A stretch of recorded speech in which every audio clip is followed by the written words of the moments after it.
น้ำขาวจากน้ำหมูจะเถอะอยู่ได้ปีนี้ฮะหากจะมาครั้งแรกปลามันลอยเป็นหมู่ใดหูดูวังน้ำ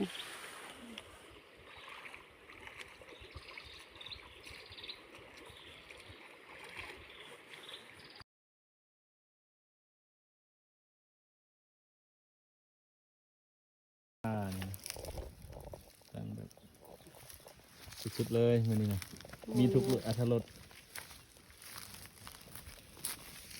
เอาปลาจากวังนี่ขึ้นมาหลามกินดอกไม้สวยงาม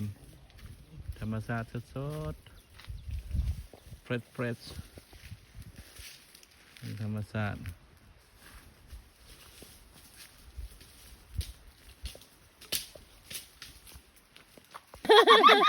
เอาเลยแหละเขาเอาเอง ยอมเพลอปิ้งปลานะนี่นะ ถึงปลากระดำ ระวังมันเสียนมันมือเด้อ เขาคือบบ ไม้อะ ธรรมชาติเลยเชื่อมันเขาแจ้งเขากูเนี่ยกับนั่นแหละเชฟเอสอาร์ก็อย่างไม่ใช่เราอย่างนะ มีท่านละฮะมีท่านละ จะเย็นยัง